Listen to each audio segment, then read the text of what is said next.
Hello, everyone, and welcome to Police Off the Cuff, Real Crime Stories. I'm your host, retired NYPD Sergeant Bill Cannon, a 27-year veteran of the NYPD. You know, folks, we're getting some really disturbing updates in regards to the case of Jocelyn Nungaray. And the two perps you see to the left, Franklin Pena and Johan Jose Martinez Arangal, have been arrested. And the police did an outstanding investigation in tracking these two. They've done an outstanding job so far in tracing who they are and what occurred here, doing the follow-up investigation after the arrest. And of course, some very, very disturbing things have been found out. There's one of the perps, Johan Jose Martinez Ranjal, and the second one, who is Jose Pena Ramos. Two perps from Venezuela that entered the country in the last month or two. And because of the porous borders we have and the job that Border Patrol is forced to do with one hand tied behind their back because they don't have the resources, they allowed these two into the country. One was issued an ankle monitor, which he promptly cut off as soon as he got into this country. So that becomes part of the question here. The question being is, are we as American citizens safe in our own country when people that are not citizens are improperly vetted and are pouring through our southern border as if it's a faucet that's just open and just runs 24/7? Are we safe as Americans? Well, our report today will ask that question at the end.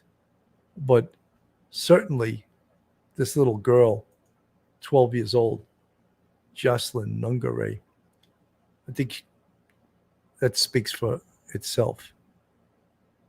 She lost her life to these two illegals from Venezuela. And I always want to say, I am 100% for immigration, but I am for legal immigration. I don't think government is doing its job when they allow potential criminals to pour through our southern border without being properly vetted. And whether you're left-wing, right-wing, Democrat, or Republican, I think we can all agree we as American citizens deserve protection. We deserve to be safe in our own country.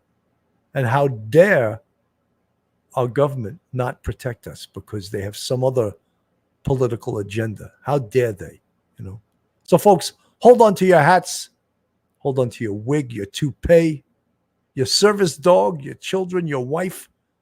You're about to enter true crime from a police perspective. You're about to enter the off-the-cuff zone. You're going to enter the police off-the-cuff zone.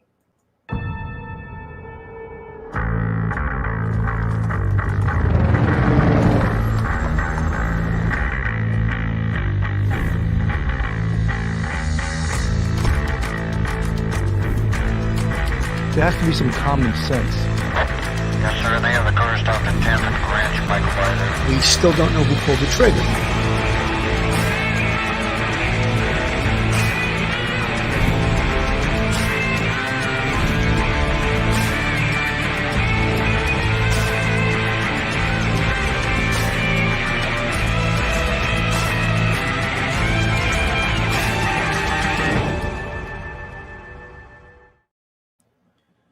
You know, folks, when things are designed to fail on purpose, then we got to start questioning these policies.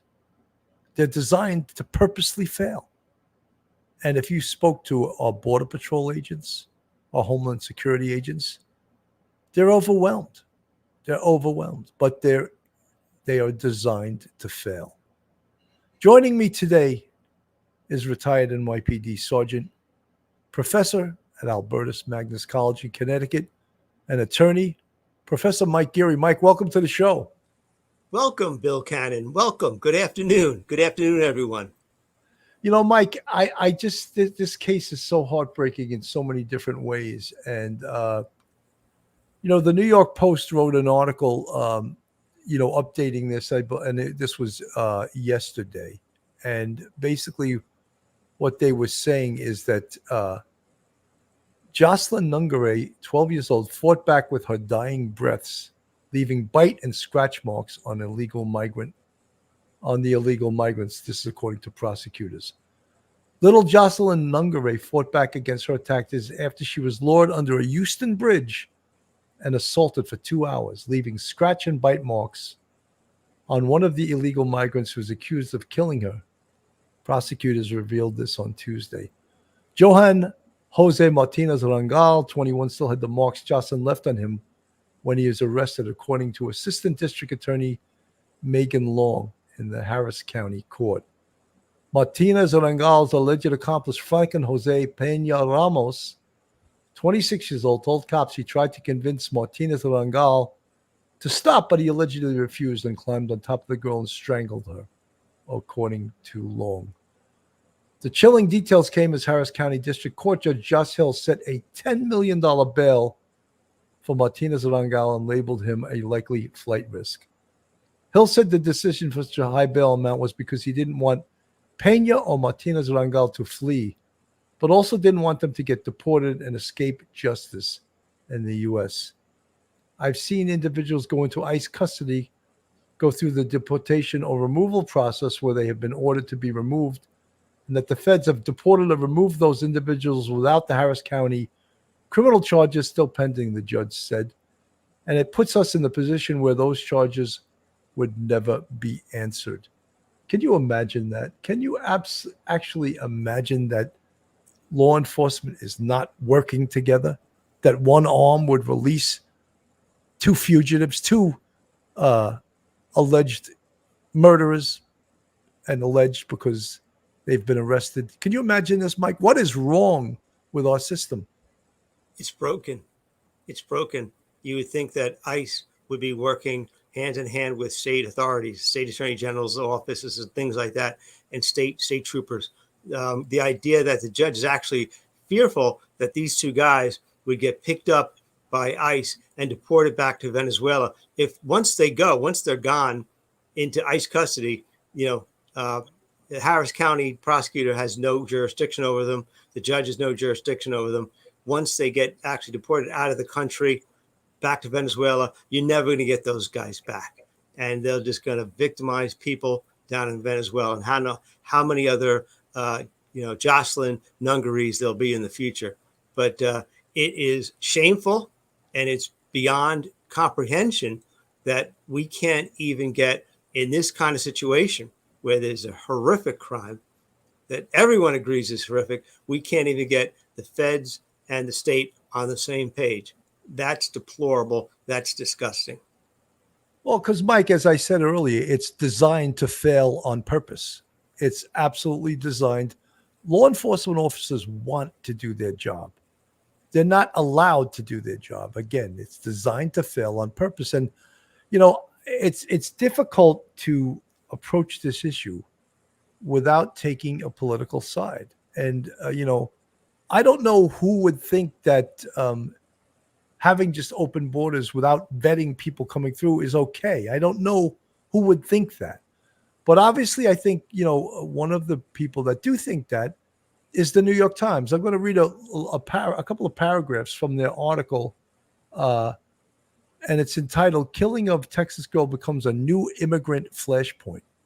The killing of 12-year-old Jocelyn Nungaray in Houston has become the latest crime seized on by Republicans to attack President Biden over his immigration policies.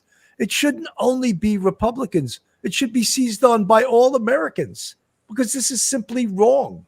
The killing of 12-year-old Houston girl found last week in the shallow water of a city drainage ditch after having been strangled was already a horrific crime. It doesn't get any worse, the city's mayor, John Whitmire, said. Then investigators arrested 2 recent Venezuelan migrants. Let's call them what they are. They're illegal aliens. And charged them with killing the girl, Jocelyn Nungaray. The second of the 2 appeared in court on Tuesday. Both were being held on a $10 million bond. Suddenly, this is the Times, suddenly the killing, which had ripped apart a Houston family, became the latest flashpoint in the debate over immigration, seized on by Republicans and immigration opponents who drew a direct line between the crime and President Biden's border policies. Governor Craig Abbott of Texas urged the death penalty for the men charged in the killing, adding that Jocelyn would be alive today if Biden enforced immigration laws at the border. Senator Ted Cruz of Texas agreed. So did former President. I just don't want to get any more political, but the Times jumped right into this political fray. I don't understand how this is all political when no, just secure the damn border. And maybe it wouldn't be political, and maybe at least we wouldn't have Rachel Marin dead from last year, murdered by an illegal alien from El Salvador. Maybe we wouldn't have had that same perpetrator do a home invasion in Los Angeles and assault a 9-year-old and her mother. Maybe we wouldn't have Laken Riley, a University of Georgia student, out for a jog, murdered on her campus by a Salvadorian illegal. Maybe we wouldn't have now Jocelyn Nungaray murdered, and maybe we wouldn't have a 13-year-old girl in New York City attacked by I'm not sure if he was Venezuelan or Salvadorian illegal alien. And no, this is not political. This is just common sense. And our government has lost its common sense. Billy, the Times is ridiculous because everyone, I don't care if you're 25 years old or you're 85 years old, if you're a hardcore conservative, or you're hardcore liberal, I think everyone can agree that an attempted rape, murder, and of Jocelyn Nungaray, of a 12-year-old girl, innocent 12-year-old girl, is horrific, and it needs to be dealt with severely, and that we should all be able to say in unison, this is wrong. If we have enough crime as it is in our country with regular citizens committing crimes, any crime committed by someone who's already criminal the moment they enter our country, any crimes that are committed by them are totally self-inflicted by ourselves because they would not have happened had those people not been allowed into the country. We've turned our border patrol into clerks, and it's a joke, and nobody wants to. Some people don't want to admit it, but it is totally a self-inflicted wound from our national leaders, and it never would have happened. So could we just get past the calling out names on this thing like the New York Times did and say, we can all agree that the death of a 12-year-old, little innocent 12-year-old girl is horrific, should never have happened, and we should work to make sure that these sorts of things will never happen again in the future as much as we possibly can. To politicize the death of a 12-year-old and say that the people who criticize the policies of the government based on her death are actually wrong. They're instigating hatred. No, come on. Oh, please. This is a 12-year-old girl. Laken Riley, Rachel Marin, all these people, their deaths were totally preventable if none of those criminals who were here in our country illegally had attacked them. No, they'd be alive. Absolutely. Barbara Miller from the chat. Not a judgment, just a question. How was she lured? Well, apparently she snuck out of her home at nighttime. I don't know the exact time. And she went to a convenience store.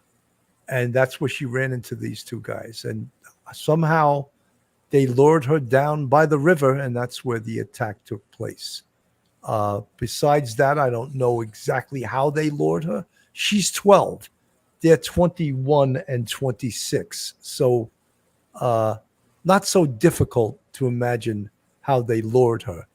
I'm going to play a little. This is News Nation. This is the district attorney from Houston here, assistant district attorney. Phone and found evidence that he was searching for ways to leave the country once his image was released to the media. This is incredibly frustrating, this entire case. It's tragic and horrific. That was a Houston prosecutor talking about the man you see in yellow on your screen, Johan Jose Martinez Rangel. He is one of 2 illegal immigrants accused of murdering a 12-year-old girl. Her name is Jocelyn Nungaray. It happened last week. A judge set a $10 million bond for both of the suspects in this case. As Martinez Rangel was escorted out of court, a really emotional moment, Jocelyn's grandmother shouted at him, "Murderer, look at my face." Police say he and Franklin Pena lured Jocelyn to a bridge where they strangled her. Her body was found in a creek the next morning, and we're learning more gruesome details. Prosecutors now saying that Martinez Rangel admitted to tying this little girl's legs and had bite marks on his arm. If lab tests find that there is evidence of a sexual assault, these 2 suspects could also be eligible for the death penalty. Both men came to the U.S., we now know, from Venezuela. Earlier this year, they were apprehended near El Paso. Then they were released, and they were ordered to appear in court. Ron Vitello is joining us now. He is a former chief of U.S. Border Control and an ICE director.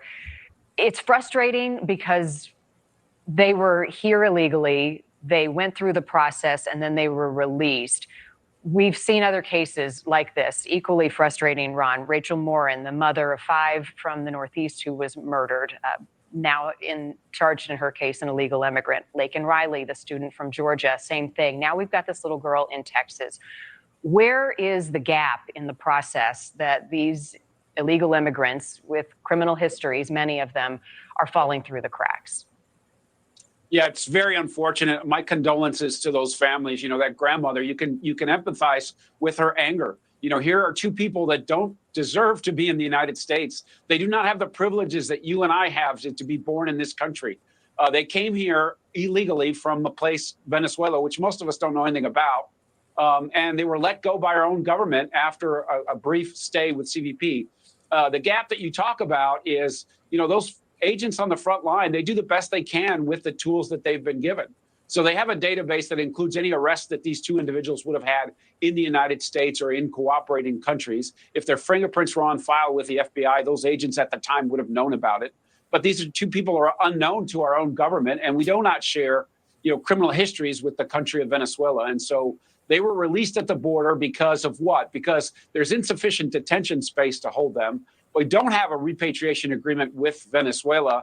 And so the front line is forced to release them because this administration, the current administration, the Biden administration, has blown out all of the control levels we had at the border when they took over. And so men like this, animals like this, I use the term men loosely, are released into the country to go anywhere they want in the United States. These 2 animals ended up in Houston and took the life of this beautiful 12-year-old girl. We deserve better as a society. The American public deserves better. The Department of Homeland Security and its frontline agents deserve better leadership than we're seeing out of the White House, because they do have tools to take care of problems like this. But with the volume that they're seeing and the conditions that they're in, they're left to release people like this in the United States. And it's not just criminals and crooks and animals from Venezuela. We had 70,000 Chinese nationals enter the United States. A significant number of them have been released into the United States. And this is just a symptom of the chaos that goes on at the border every single day. What is the threshold, Ron, excuse me, that some would be held, some would be detained, others would receive an ankle monitor or more regular detection, more than what these 2 individuals saw when they entered the country? What would it take for others to be more closely monitored because of the level of concern? Well, they have to have the resource. They have to have a place to put them in detention. There are restrictions about who can go in detention. If we can't remove you to Venezuela, then you're not likely to take up a bed in a detention center that ICE operates. But the threshold is public safety. If we knew these were criminals, or if they had a criminal record in the United States, if they were a threat to public safety for some other reason, something that the government knew about, then they could be held, regardless of whether they're from Venezuela, China, or some other place. Thank you for watching. Go to News Nation now. So the thing is, Mike, is that we know we've both been New York City police officers. myself for 27 years, you for 20 plus years. And we know when criminals are put on probation or they're paroled, that they have to meet certain standards in order. Let me just define. Probation is pre-conviction. Instead of going to jail, you agree to certain terms and they let you out, and you're free to go. But you must go see your probation officer X times a month. Parole is different. You are a convicted felon, and you agree to certain terms in order to be released from prison and to basically serve your sentence in the community. And parole decides you're a good risk.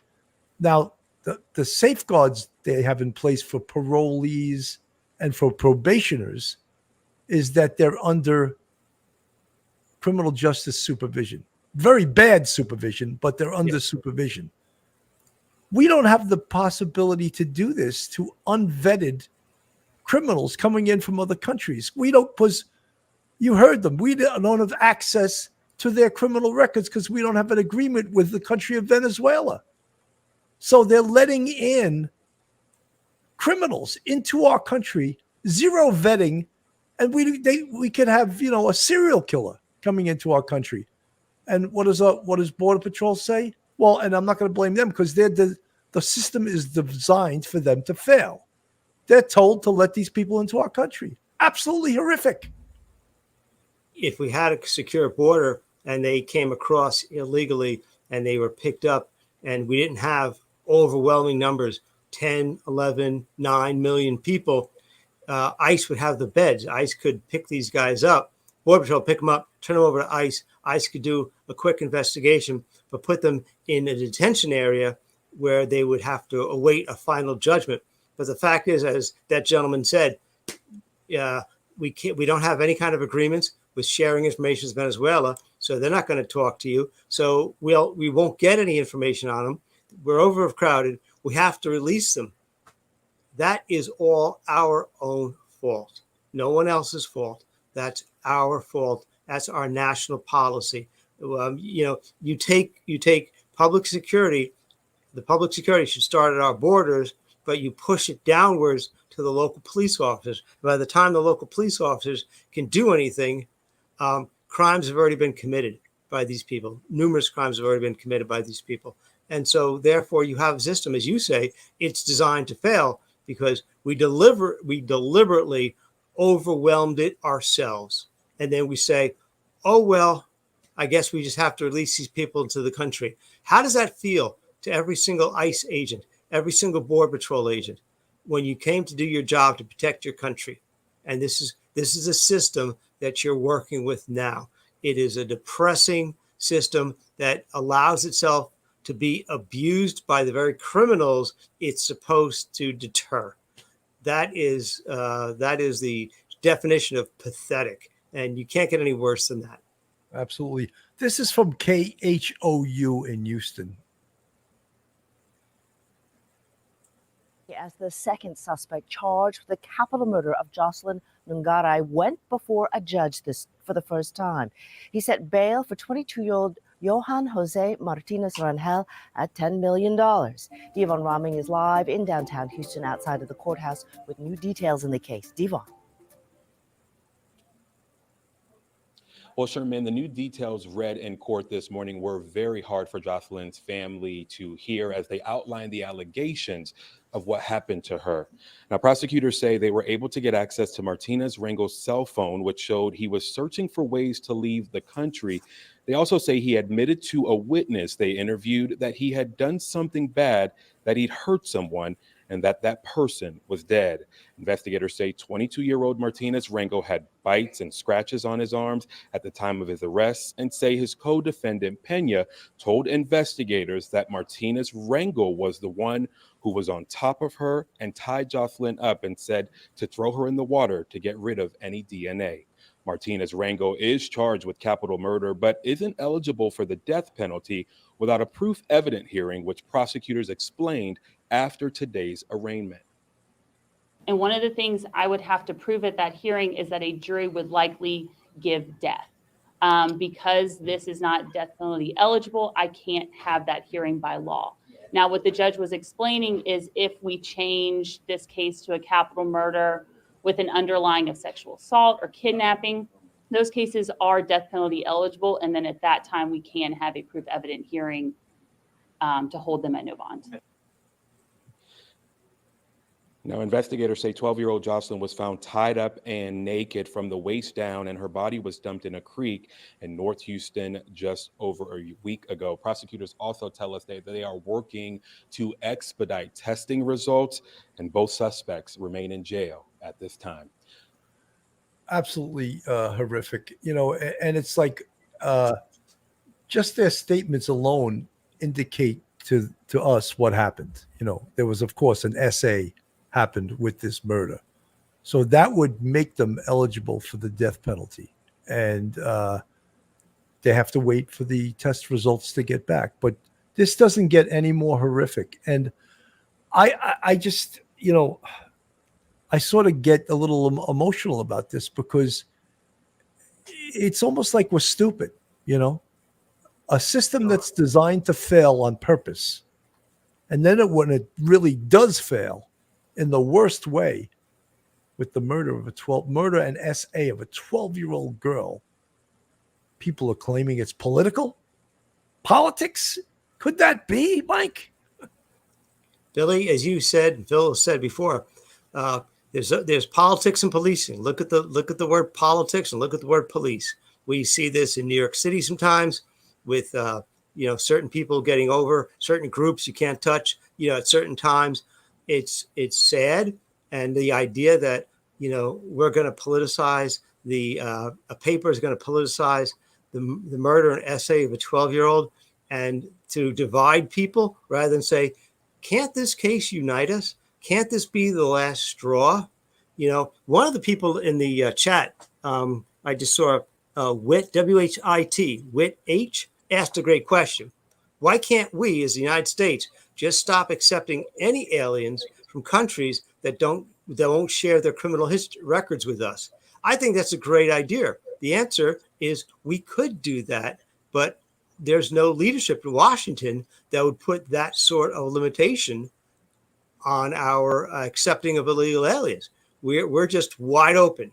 Come on in, do whatever you want to do. You don't need ID. You can travel anywhere. In fact, we'll actually move you around the United States by bus and by plane, secretly flying you into Westchester County Airport near here, where I live, at 3:00 in the morning. You don't need a mask. You don't need ID. You don't need a passport. You don't need photo ID. You don't need anything. Just get on that bus, get on that plane, fly you around. It's insanity, and we are doing it to ourselves. So it's really scary. We could do it, but we don't have the political will to do it. And without the political will, nothing gets done. Mike, of course that makes absolute sense, but it makes no sense if you accept my, my dissertation that this is being done on purpose. Right. So why would they do that? That would stop Right. people from coming in. They don't want to do that. No. So, a simple solution like that could stop the criminals from getting in. But guess what? They don't care. This is designed to fail. So, yes, a kindergarten student could come up with a solution. And I'm not saying, Whit, you are a kindergarten student. I'm just saying that it makes absolute sense. And that's why they won't do it, because it's designed to fail. They want it to fail. This is from the New York Post. Dollar bond for one of the illegal migrants accused of killing 12-year-old Jocelyn Nungaray in Houston, Texas last Monday. Franklin Jose Peña Ramos, a 26-year-old from Venezuela, came to the U.S. illegally last month and was released by Border Patrol agents. He was given a GPS monitor and actually cut that ankle monitor days after he carried out the killing. The district attorney's office said that Peña Ramos is a flight risk after they discovered that he had been speaking with his boss after allegedly carrying out the brutal killing, asking for money to be able to flee the area. Now, Peña Ramos is one of 2 Venezuelan migrants who came to the United States illegally, accused of carrying out the killing.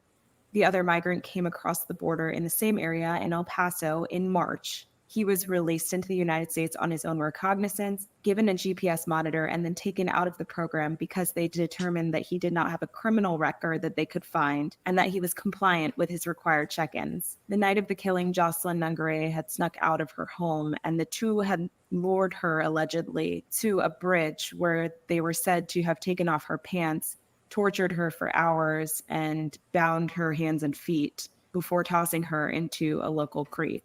A local resident found her body the next day, thinking that there was a mannequin floating in the creek, and she discovered that that mannequin was, in fact, a person, and later discovered to be Jocelyn. The 2 illegal migrants are charged with capital murder in connection with Jocelyn's death, and the district attorney, Kim Ogg, said Monday that she is also not ruling out the death penalty, but that there are still tests on evidence collected at the scene that she's waiting for results on. Jocelyn's mother, Alexis Nungaray, spoke after the Monday hearing where the judge set a bond for Peña Ramos. And she spoke emotionally about her daughter and said, quote, "She was amazing. I still see her face in the back of my head every day, all day. I keep getting little signs about her throughout the days, and it's been a very, very hard time for me and my family. She had such a bright future ahead of her, and I knew she was going to go very far, and these monsters took that opportunity from her, from our family." Horrible, absolutely horrific. And, I don't see, again, I don't really want this to become political. What's so hard about securing the damn border? Is that political? I don't see it as such. I see it as common sense. Folks, this is Police Off the Cuff, Real Crime Stories. If you like real crime, true crime from a police perspective, then you're in the right place. And if you're not subscribed, go on our YouTube, hit that subscribe button, give us a thumbs up, ring that bell, share us with your friends, your family, hit the like button. And if you want to contribute to us financially, we have a Patreon with 4 different levels, and we also have a YouTube channel membership with, count them, 5 different levels.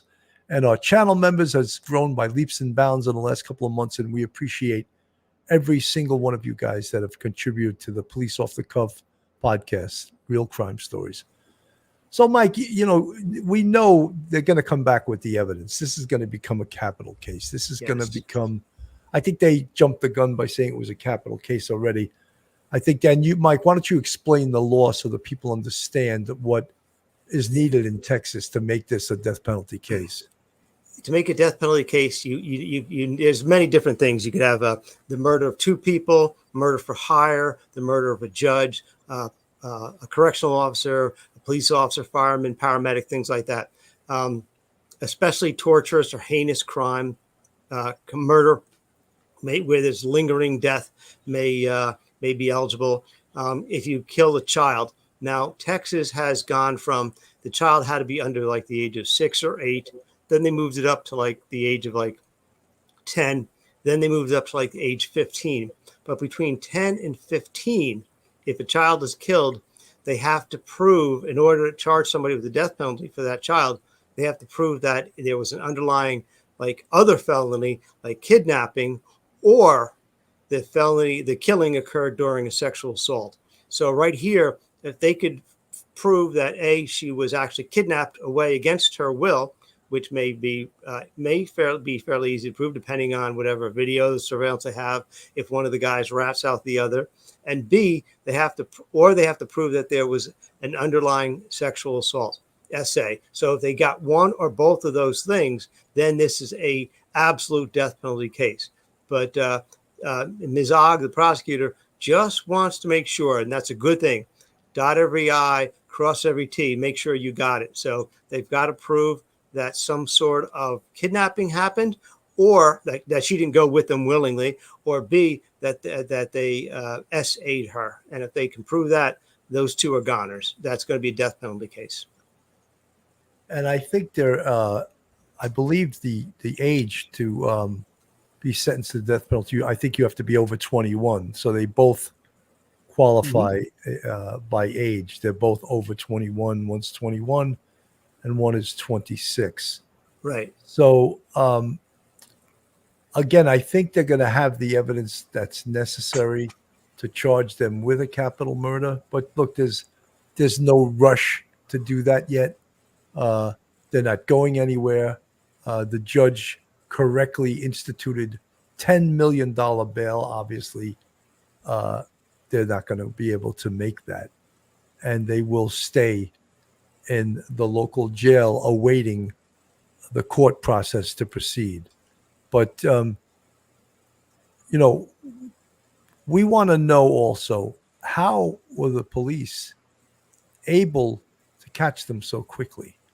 What was it about this case that enabled them to get on their trail so fast and have them in custody so very quickly? And I think for those type of things, we owe our law enforcement a definitely gratitude in regards to how they have been able to catch these individuals. So absolutely, I want to commend law enforcement for this. I think they've done an unbelievable job with this, and I'm going to put this up on the screen, and we'll play this. This is how they were able to track these perpetrators. Accused in the murder of a 12-year-old girl gets slapped with a $10 million bond. Good evening, and thank you for joining us. I'm Pete Garvin. I'm Lisa Hernandez. Daniela Guzman is off tonight. Two men investigators say are in the country illegally from Venezuela are charged with capital murder in the death of Jocelyn Nungaray. APRC2's Corley Peel is live downtown outside the Harris County Courthouse with new details about how police tracked down those two men. Corley. While both men were on the run, police received a large amount of tips, even from Pena's boss, who the men ran to for help.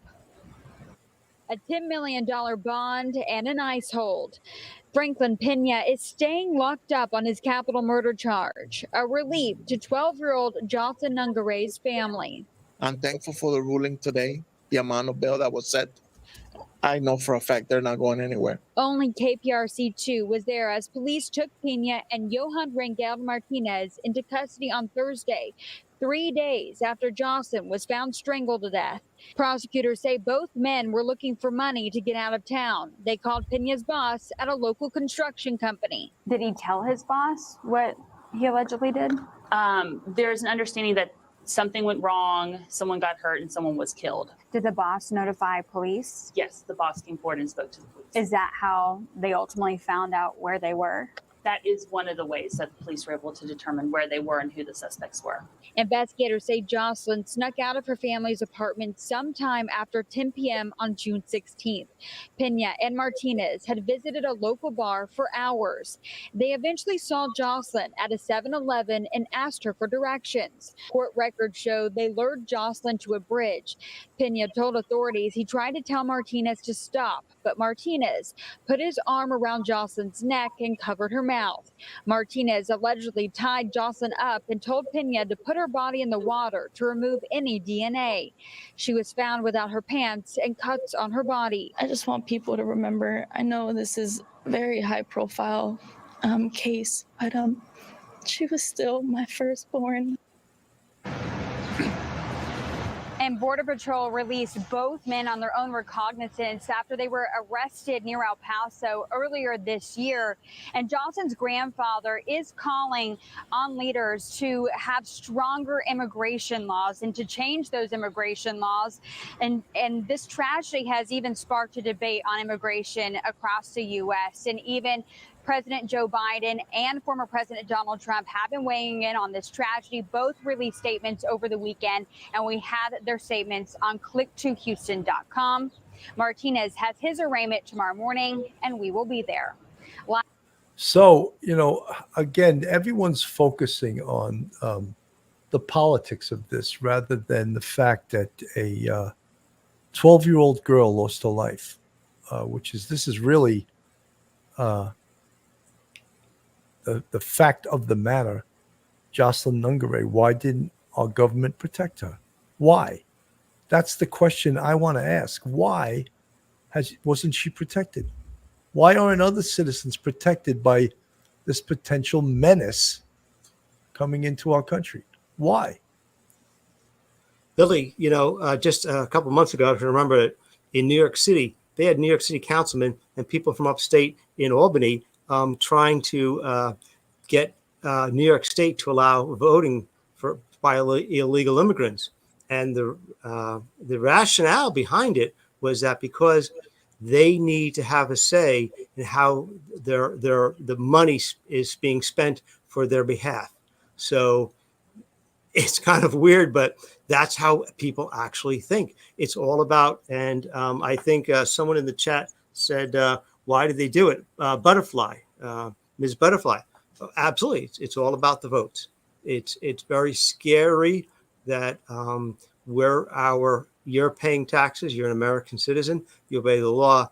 And there are people who are put in front of you in line and have more rights than you do. And that is very scary. But that's what it's about. Let's face it, that's what it's about. It's not like, oh, we don't know what would happen if we open up the border. Everybody knew what would happen. This is not news. It's just maybe worse than we ever thought it would be. But everybody knew this. It was like, what part of this seemed like a good idea back in 2021? Everybody knew it was going to happen, and it's happened. And so therefore, it's not a mistake. It's designed to do this. It's designed to fail. And there's a long-term goal in mind. It's voter registration.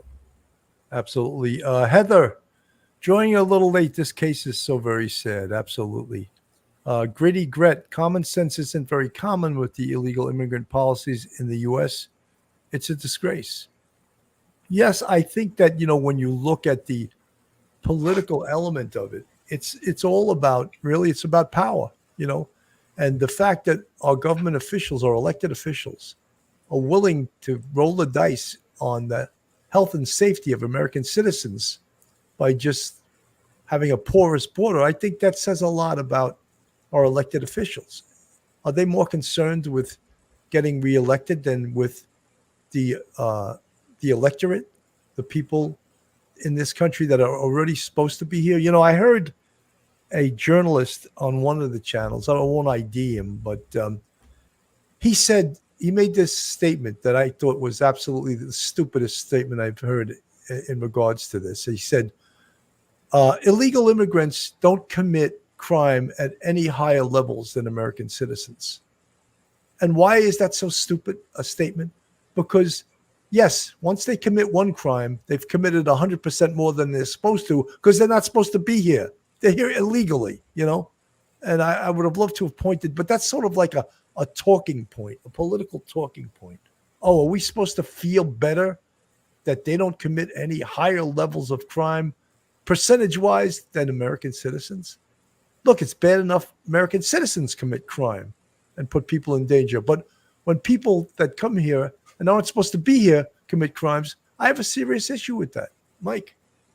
Billy, we've seen it. I remember being in the Bronx in the 4-6 years ago, back in the early 80s. You'd make an arrest. If you thought a person was illegal, you'd notify Immigration Naturalization Service, tell them who you were, what the charge is, what the defendant's name is, what court they're going to be in the next day.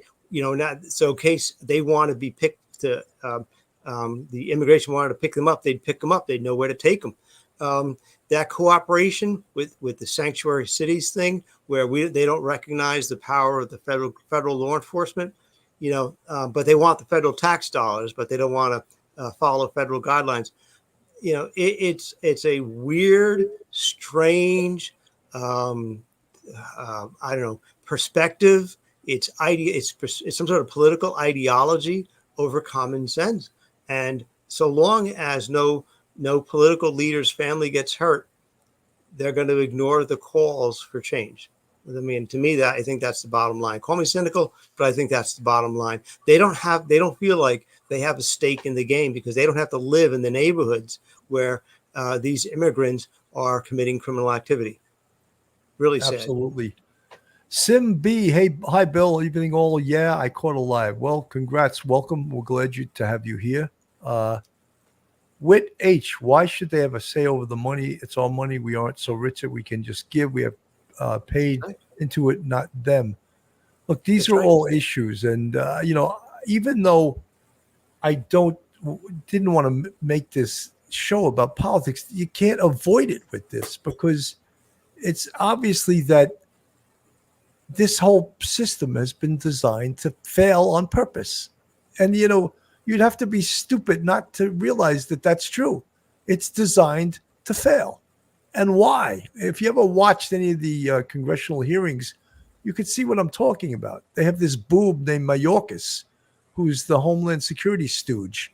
And he's there just to get beat up every single day in Congress. And he is one of the architects of this Designed to Fail program. Just absolutely ridiculous. JP, ridiculous. Quit voting these blue collar. We have a chance with this coming election to turn things around. I don't want to make this about an election. I just want to make this about this poor little girl that lost her life. And she's not the first. Rachel Marin, of course, about a year ago. And she was attacked and murdered in Maryland. And her perpetrator, the one who attacked her, had done a home invasion in Los Angeles, which they matched the DNA from that crime to her crime, and realized it was the same perpetrator. And through science and technology, they were able to develop a investigative genealogical tree that ultimately identified the perpetrator, and he was apprehended in Tulsa, Oklahoma, approximately 2 weeks ago. So are we going to count on that all the time, that our law enforcement is going to be so good that they can correct the problems of bad policy? It's horrific. Mike? Yeah, the borders are our first offense. By the time it gets down to the local NYPD level, local county level, in some of these small towns, why is it already down to them? And they are our protection for against these people who are here illegally, and it's down to that level. No, that doesn't make any sense. It doesn't make any sense, because and we don't understand the ideology, but it's a scary ideology. It doesn't respect international borders or the rights of its own citizenry. So it's really sad. But thankfully, we do have DNA. We do have great law enforcement, and the FBI does work with local law enforcement to help in these kind of cases, because they have the budget, they have the expertise, they've got the DNA capability, and that's fantastic. So thank God, at least when these cases occur, however horrific they are, they stand a better chance of being solved. It's not much saving grace to this whole thing, but it's at least it's something. But we can't always count on that. We cannot always count on that. And unfortunately, we're subject to people like Mayorkas. Remember, back in 2021, he said the border is secure. 2022, the border is secure. 2023, the border is secure. He gets beat up in front of Congress, and all he says is the border is secure. And people like, can you look at the video that we just showed of the people pouring over the border? There are like millions of them. There's more people over the border than live in, like, say, New York City. The border is secure. It's like talking to a machine. No, but Mike, it's designed to fail, and he's just saying, he's repeating. He's like a puppet that's just repeating things. Let me play some law crime here. Been on the local news, every channel, pretty much since this poor child went missing, and so it is something that the public is deeply concerned about. What begins as summer fun ends in tragedy when a 12-year-old girl sneaks out of her Texas home, only to be found murdered hours later. Now, investigators say 2 illegal immigrants are behind the vicious attack, stripping the young girl naked and strangling her to death. Capital murder is in Texas as serious as it gets. So you're looking at the most egregious punishment range possible. What's still unclear, why the girl had to die. Sometimes things don't have any reason at all, and it could simply be a crime of opportunity. Her family now speaking out about the young life lost. She had such a bright future ahead of her, and I knew she was going to go very far. And, these monsters took that opportunity from her. We're taking a closer look at the facts as we know them right now. and what we could expect to see as the case moves forward. So there is definitely a very long road ahead with this case, just because there's going to be so much data, so much discovery, so much forensic information. The story begins on Sunday, June 16th in Houston, Texas. At about 10 o'clock that evening, 12-year-old Jocelyn Nungaray snuck out of her home. Just hours later, at about 6:15 a.m. on June 17th, her body was found in a shallow creek. To understand the case as we know it right now, I sat down with former prosecutor and criminal defense attorney Nicole DeBoard. I'm here in Houston, and so Harris County is the county that covers Houston, and it's been on the local news, every channel, pretty much since this poor child went missing. And so it is something that the public is deeply concerned about. If we're going back way to the beginning and the early stages of the investigation before any suspects are even arrested, we know that we have this little 12-year-old girl who went missing. Her boyfriend was on the phone with her, and that's the last anyone heard from her. So when we're starting an investigation like that, searching for her, what would all of that look like? So there are teams of people that go out and volunteer to look for missing people. And in this circumstance, that's exactly what happened.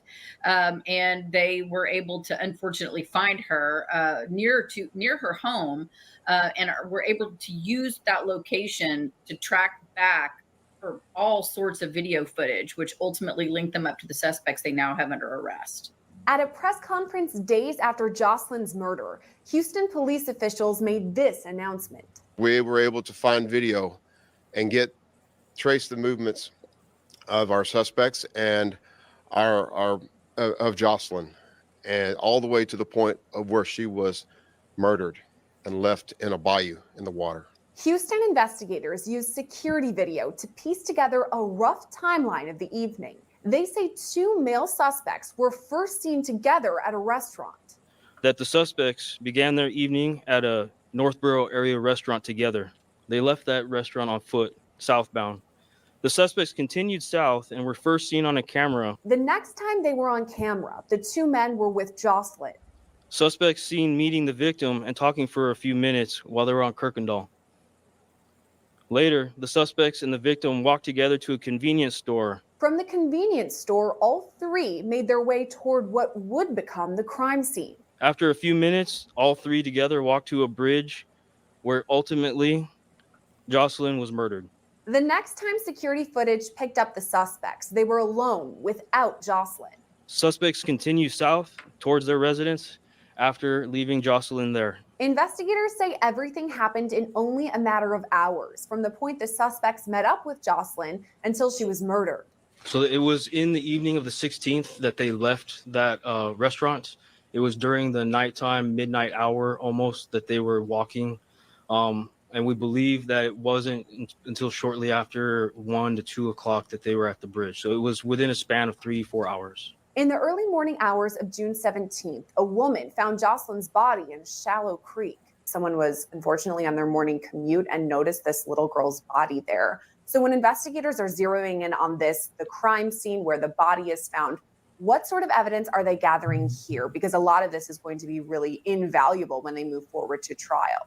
Sure, they're looking for any kind of physical evidence that they can capture, and it's very difficult when someone is outside because things move around. The weather can affect what evidence is still available on a scene. It depends on how long the person has been at the location and whether or not there's been interference with the deceased person. Unfortunately, those things can all impact what kinds of physical evidence can be gathered. But certainly if the police could get everything that they're hoping to get, they're looking for things that may involve fingerprints on items. I understand that she may have been tied up.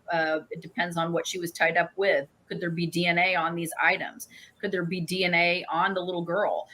These are all things that the police will be doing everything they can to try to capture the scene exactly as it was found, so that it's not disturbed or contaminated, so that they can gather as much physical information as possible from the scene. In the hours after Jocelyn's murder, investigators released images of the suspects from security camera video, asking the public to help identify them. And surveillance video is really a big deal in this case because that's how they narrowed in on a timeline, at least as of now, and a couple of suspects. So investigators were able to look through this security cam footage from, I believe, a restaurant and then also a convenience store. And they noticed these two men. Those are people of interest, just to begin. So how do investigators go about seeing these two men on the security tape and then tracking down their whereabouts? So once they have determined that this victim was in contact with these two adults, they're able to go back and then use the same video tracking theories to track the adults, and which they did. It appears in this case there may have been some other data that's possible that they used cell phone location data if they were carrying cell phones. So we don't know yet the extent of what kinds of information were used to track them, but at a minimum, once they captured images of these two talking with the victim, they would certainly then use the same methods they employed to try to find her, to try to find out where they went. And likely that will be a big piece of what we later hear about in this trial. As some detectives zeroed in on the security footage, others spoke with a witness of sorts. Jocelyn's 13-year-old boyfriend told officials he was on the phone with her when she was in the convenience store and overheard some of her conversation. So we have her boyfriend who told investigators, yeah, I heard her on the phone. She was talking to these guys. What would all of that mean in terms of that information coming in as evidence? I'm looking way ahead to down to a trial. Could this little boy who's only 13 be put on the stand and asked to repeat what he overheard? Certainly he could be, and his cell phone records, her cell phone records, any text exchanges. There are going to be videos that they have captured, the police have captured from businesses in the area that they will likely line up with the timing of those calls and text messages to verify what the other little boy is saying. There may be video of her leaving ultimately her apartment where she lived. As we have heard, unfortunately, she snuck out. Or it sounds like she may have snuck out. And so then, where did she go? What did she do? I think that the police are going to be looking for every shred of information to track her exact location and to put a time. Well, Mike, we don't need to listen to this. We know how it works out. The police tracked her. They tracked her phone. They tracked. They can, track the perpetrator's phones after the fact, but they tracked where the perpetrators went through store video, and they picked them up that morning. And I would think that at least one of them talked, because one of them was trying to blame it on the other one. So that's extremely helpful when one of them starts to talk. And of course, that would be after Miranda warnings have already been read. Yeah, it turns out that Franklin Pena Ramos said that he tried to stop Rangel from assaulting the girl, but that Rangel didn't, and then ultimately strangled her. Yeah, you can see the crack there in the defense. These guys are not, this guy Pena does not want to face the death penalty. He'll do anything he possibly can to throw Rangel under the bus. So that's good, because he's the only living witness to the crime, because now you have Rangel is not going to say anything probably. So you have Ramos there, and he's just going to Ramos Pena, sorry, and he's just going to talk like a bird. He's looking at the capital punishment. He'll do anything he possibly can to avoid that. Maybe it'll be life behind bars. Maybe he'll get out, maybe on some sort of mercy, parole when he's like 90 years old. But he doesn't want to be put to death. So he's looking to sell out his friend. Maybe the guy Rangel he thought was a little out of control, and he's like trying to stop this, but it was already too late. By the time that happened, it was already way too late. And his statements may be just self-serving statements to try to make him look better, and to kind of dissolve his liability for what he did previously in the case up until that point. So we'll see. Is there anything that he can say that can be corroborated by evidence, physical evidence from the ME's office, from the autopsy? We'll see. But I'm glad to see when one of them begins to blink and crack a little bit under pressure, because that gives law enforcement a much greater tool. And as you said before, you don't want to have mercy on people who actually took part in the brutality. But it's nice to see that there's one person who's going to maybe crack, and they're still never see the light of day, but will try to save his skin and avoid the death penalty.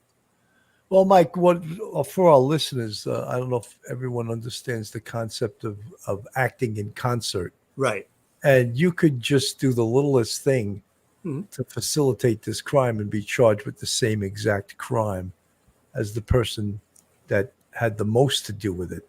It doesn't matter. That's where there is wisdom in the law of acting in concert. There's actually jurisdictions that were looking to get rid of that, which is baffling to me, that they wanted to get rid of acting in concert. And again, some of these woke progressive areas that they just want to remove law and order from this country. Just absolutely ridiculous.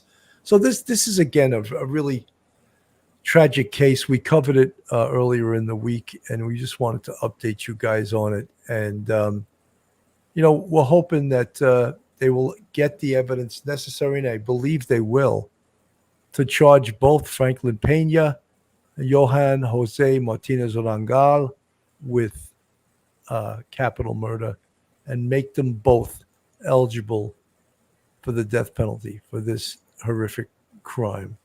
And we'd hate to see other people in our country arrive at this same fate as this little girl because nothing's being done to correct this issue. Just really crazy. Hatha yoga for the everyday householder. Is it just me? But is anyone asking why a 12-year-old snuck out of her home at 10 p.m. at night? Does this strike you as unsafe? Everyone wants to blame the system. Yes, it does. But 12-year-olds will be 12-year-olds. And I don't, in a horrific crime like this, I won't even touch that. I won't even go near blaming the victim, because she could sneak out of her house. She still doesn't deserve to be murdered and SA'd, a 12-year-old girl. So, no, I'm not gonna touch that. Your thoughts, Mike? Billy, usually when you're a kid and you do dumb things behind your parents' back that your parents don't know about, you have a guardian angel on your shoulder. Lord knows I did a lot of idiotic things and nothing bad happened to me. But people aren't that lucky. That's sneaking out, doing dumb things, just being a dumb kid. And I don't mean that in a bad way, as a pejorative. I mean, just being a young, dumb kid. That's part of maturing. You do things in defiance of your parents' orders constantly when you're a kid. That's part of maturing into a person. If you get punished, you get caught and punished, you get caught and punished. You get away with it 99.9999% of the time, nothing will ever happen to you. But this time, this poor girl met up with the devil and his best friend right there on that bridge, and they killed her. But yet, I don't want anybody to even think to discuss about, what did the girl do wrong? Okay, she shouldn't have been out and she shouldn't have disobeyed her mother's orders and didn't go to sleep. Yeah, okay, but that happens to everybody. People do all kinds of things when they're a kid and nothing ever happens. Unfortunately, for this poor girl, it didn't end up. But that is the part of the maturation process. That's part of being a kid. That's part of being silly. That's part of being dumb.